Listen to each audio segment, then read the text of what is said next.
From the Toronto Star, I'm Sabah Itazaz, and this matters.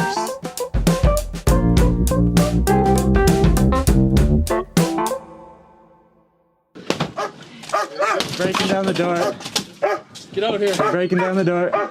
The reporters and the land defenders heard shouts and police dogs barking outside, then the splintering of wood as the door was broken down. A uniformed officer had a gun pointed at them. Seen from a film about some distant dystopian Orwellian future?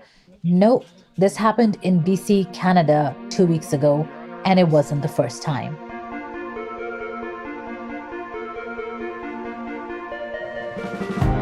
And filming a documentary for CBC television. No problem. You're under arrest. Get that out of my face and back up.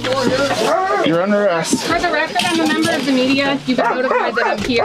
I'm Under arrest right now, so step out. This audio you hear is from the footage filmmaker Michael Toledano released of an RCMP raid on one of the camps set up to keep coastal GasLink out of Indigenous territory. He and journalist Amber Bracken were among the 15 people arrested. At the heart of this escalating conflict is a multi-billion-dollar gas project, one of the largest private sector investments in Canada, but many say the 400-mile pipeline within Wetsuweten land violates both Indigenous and international laws.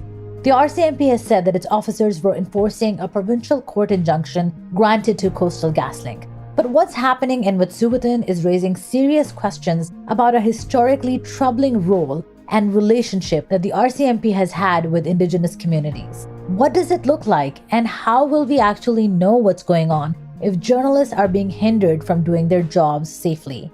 Brandi Morin has been covering and experiencing this for years, and she has some important insights. Brandi is a French Cree Iroquois human rights journalist who lives in Treaty 6 and has covered Indigenous stories both nationally and internationally. Hi, Brandi. Thanks for joining me again. Hanse, thank you for having me. So let's start with some of the basics. The Wet'suwet'en crisis has been going on for a few years now, and I know you've been covering it. Did this struggle against CGL that's been going on for so long, did that get amplified because journalists got arrested? What's the significance of that? I think that it may have reached a more international audience than it has in the past because of Amber and Michael's arrests. However, due to the brutality and human rights violations of Indigenous peoples there that happened, I think that it would have had, a far reach as well, just with the coverage that, we were doing there. But unfortunately, mainstream media didn't really get on it until the last few days, honestly. Yeah.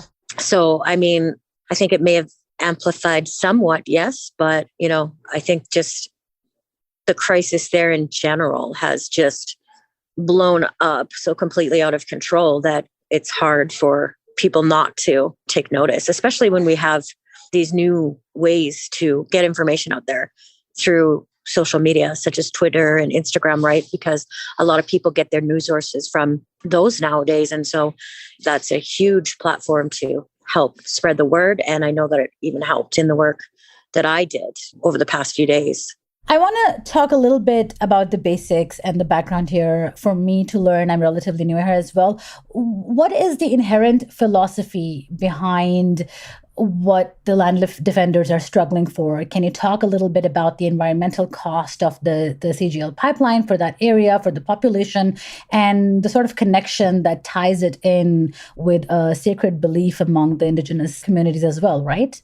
Well, absolutely. The Wet'suwet'en have been, living there for millennia, and they were oppressed for a long time and herded onto reserves, much as, like many other First Peoples across Turtle Island. But now they are returning to their sacred territories and actually going back to live on the lands. They've always accessed their traditional territories, which fall outside the boundaries of the reserve boundaries that the federal government had set out for them, to live in.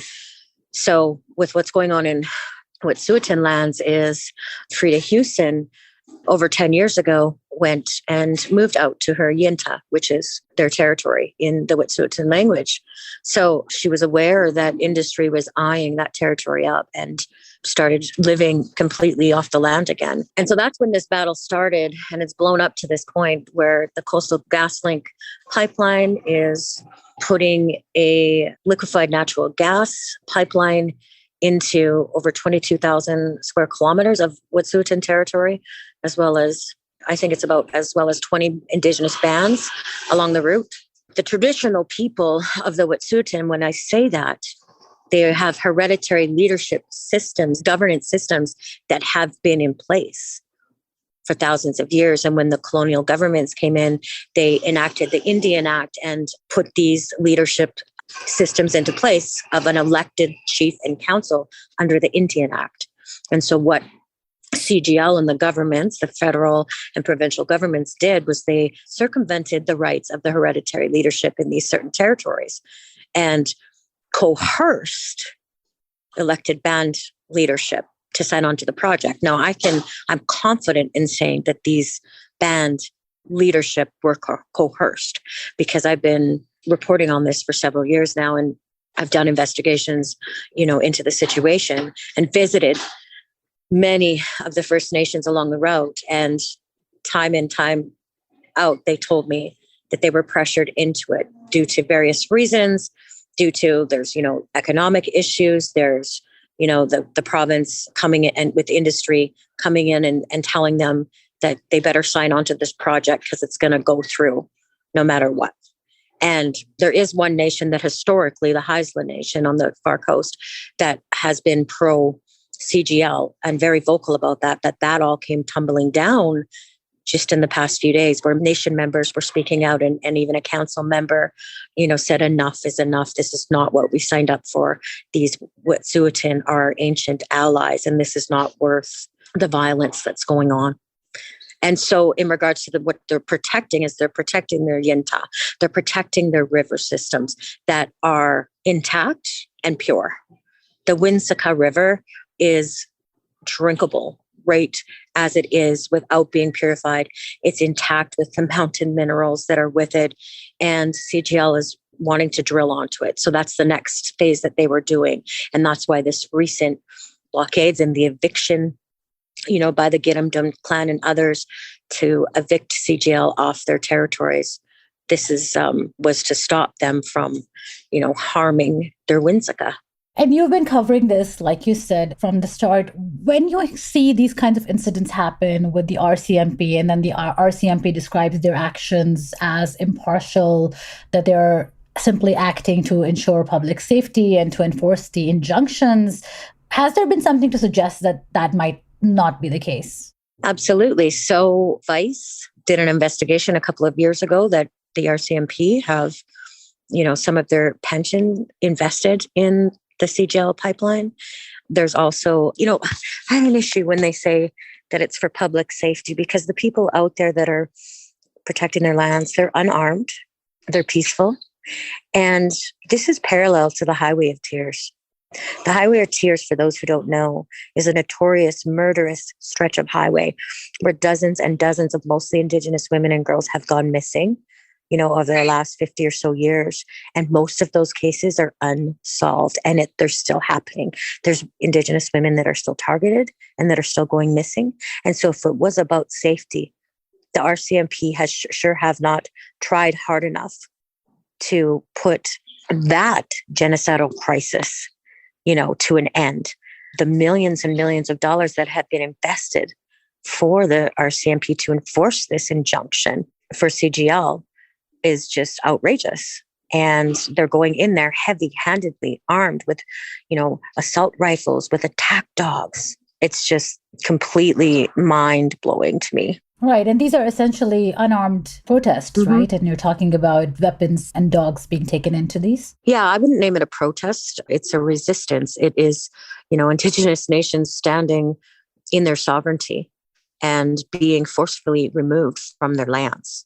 So it would be fair to say that RCMP is using intimidatory tactics to quell this. And could you talk about some of what you've observed, some of the experiences of the Wet'suwet'en members with them? Yeah, I mean, like they've been stalked for years by RCMP. CGL monitors them in their own lands along their own roads and reports back to the police. I mean, they're working hand in hand with each other. I mean, even I went up there in February with Amber Bracken, who was one of the journalists that was arrested last week. And there was no active blockades going on at that time. And we went up to Wetsuweten camp where Frida lives and meeting with her because I was doing a feature.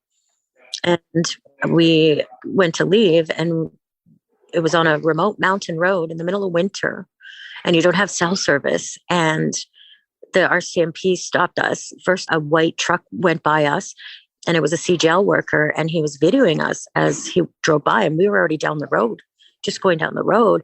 And following behind him was another white truck, and inside were two police officers. So they were in an unmarked vehicle. So they passed us, and I waved, and then I continued down the road after. A little ways ahead, there was a pullout, and they were on the left. And both the industry truck and the RCMP truck were there. The RCMP waved me over to pull over. So I did. The CGL truck did a full circle around my vehicle with Amber inside, spun off. The RCMP got out, questioned us as to what we were doing there. We told them we were journalists, showed them our ID, and they let us go. But 10 minutes later, literally, they were behind us, following us 40 minutes down a mountain. And it was stalking us because they would stay back and then speed up and stay back. It was just insanity. We were journalists. And, there was no checkpoints or anything at that road at that time. And the Wetsuweten and their allies often tell me how often that they are harassed and stalked. When I was up at Wetsuweten, there was RCMP helicopters circling and hovering, and it's like a war zone out there, and it's just insane. We'll be right back.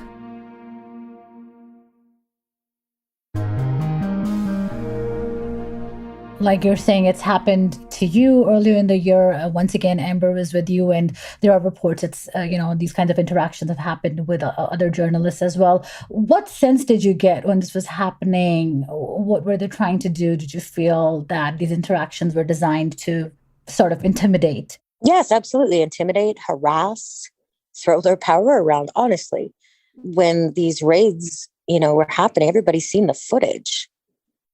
They're armed. They're there with attack dogs. How can that not be harassing and intimidating? And there are hereditary chiefs whose territories that they're on. And I witnessed going up into that yinta with them, and the cops stopping them. And the chiefs assert who they are. And they have to get permission to go into their own traditional territories. It's just wild. Even that Canada is allowing this, the government's, is beyond me, because these really are, human rights violations. People being forcibly removed from their lands. When you destroy the land and tear up the land, such as these different industry projects do, then you tear up the people and you destroy the people of the land as well. And it goes hand in hand. So this is very traumatic for them, considering all the trauma that Indigenous people have already come through. And most of the people that were arrested were women or youth. And so when I was at the courthouse in Prince George the other day, I literally witnessed mothers crying for their children that were being held behind bars. And we just got over mourning as a nation about finding the bones of Indigenous children that were murdered and killed and died in residential school. And how does that feed into the historic relationship between the RCMP and Indigenous communities? The RCMP were created to clear the plains of the so-called Indian problem. That's how they came to be. And then the RCMP enacted the Indian Act to remove children from their homes and rip them from their parents to send to residential school. So parents that didn't were threatened with jail, and some parents were thrown in jail and their children taken.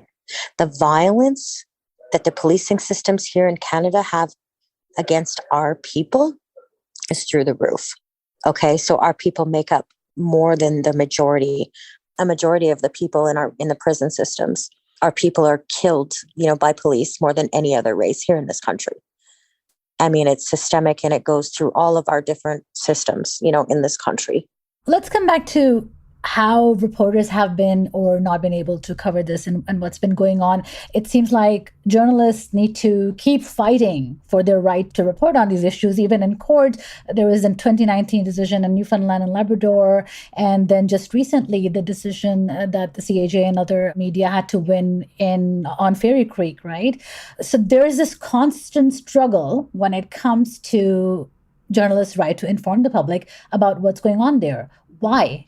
I don't know what their reasoning is behind trying to suppress journalists and trying to restrict access to these actions that the RCMP has taken, because a lot of times they're brutal, they're violent, and maybe they don't want that to get out there. But if these kind of things are going on, and I just want to note that this only really happens when it involves an Indigenous land defense kind of conflicts where journalists are, prevented from coverage. But you really have to think about it that, if journalists are prevented from doing this, it threatens the freedoms of all. It not only threatens the freedoms of the people who are, affected, by the story or what's going on.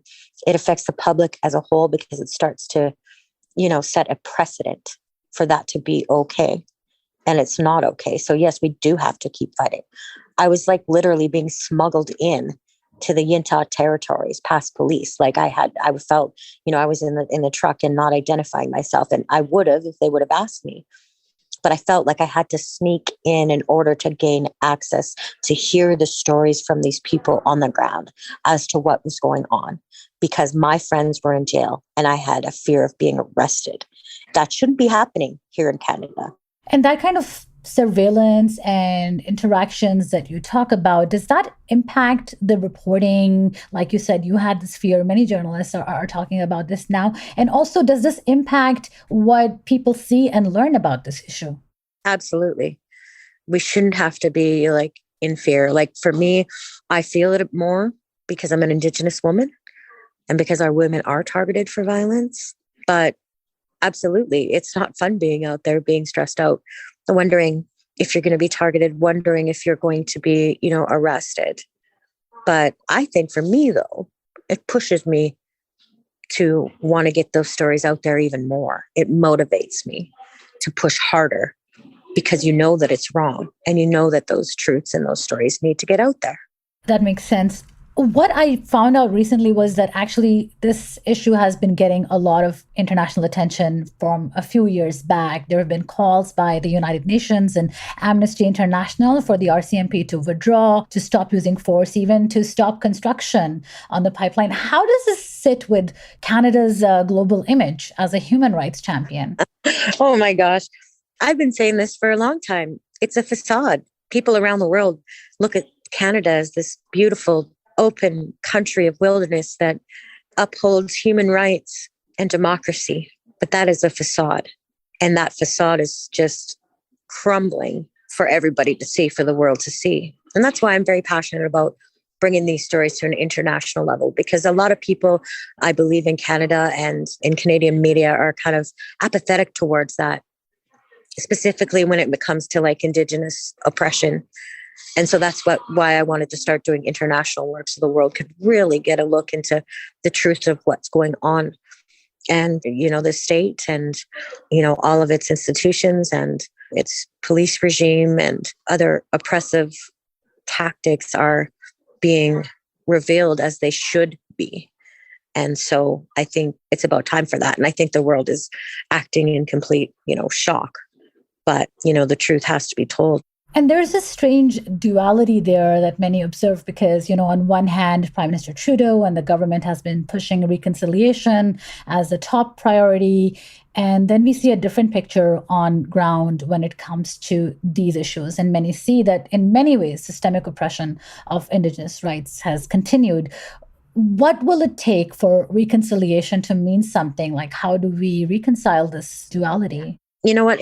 I don't really think it's going to come from governments, because governments have just let Indigenous nations down time and time again. I know when Prime Minister Trudeau was elected in 2015, Indigenous peoples came out in droves like never before because they hoped in him.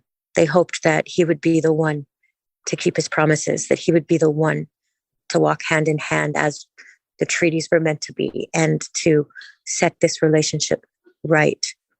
But it didn't take long for him to stray. And most Indigenous peoples are let down and disappointed by that. But I know that reconciliation is coming from the people. And that's what I'm seeing. It comes from the hearts of people, individuals. And I think people are seeing the struggle and they're seeing the humanity of our people when they see these stories, when they see these children and their bones that were discovered and their hearts are breaking. And when they start learning the truths about who our people are and their sovereignty, then I think those shifts really start to happen. And when society comes together as a whole to create change, I think that that's where the heart of reconciliation is going to come from. I want to conclude this on a bit of a personal note, if you're okay to share. You've been covering all of these issues as an Indigenous journalist over these few years, and a lot has happened. And has there been a cost and a burden attached to that on top of the various barriers anyone trying to cover this is facing? Yes. It's 90% of the work that I do involves trauma. So yes, it's tasking. There's times when I go out on the road and usually when I'm out on the road for assignments, I can't sleep. I've had to start taking sleeping pills when I'm on the road because I get nightmares and I'm affected by the trauma and I carry the stories of the people. And when I was up here, I couldn't believe it because I stayed at the Wetsuweten healing camp for a couple of nights. And it was the first time that I was on a job, on a story, and I don't know how long that I actually slept and I was at peace because it's a healing camp. And I didn't even try. It was just the way that it was. And it was next to the river. And I've stayed in remote areas before. And I was just really, really grateful for that. Other than these RCMP helicopters circling around and all this crazy stuff happening outside, I was at peace out there. And so even though it's hard and it's stressful and it's justice work, it's human rights work. And so, that's what makes it worth it. For me, when I see these people's stories being heard, when I see hearts, being changed and maybe governments and policies and laws being transformed towards reconciliation, that's the goal. And that's what helps me get through. Well, thank you for this important work that you're doing and for providing me with more learning opportunity from you. Thank you so much. Hi, you're so welcome. Thank you for having me and for amplifying this work. I appreciate it. I was speaking to Brandi Morin, a French Cree Iroquois human rights journalist who lives in Treaty 6 and has covered Indigenous stories nationally and internationally. That's it for today. Thanks so much for listening. I'm your host, Sabay Tazaz. The This Matters team is Adrian Chong, Brian Bradley, JP Folzo, Matt Hearn, Morgan Bucknick, Raju Muther, and Sean Pattenton. Our music is by So-Called, Mike DeAngelis, and Sean Pattenton. We want to hear what stories matter to you. Please send us comments, questions, or ideas to thismatters@thestar.ca. Please consider supporting the journalism the Toronto Star Newsroom does at thestar.com/subscribingmatters. And don't forget to subscribe to This Matters on Apple Podcasts, Spotify, or wherever you listen to your favorite podcasts. Let's talk soon.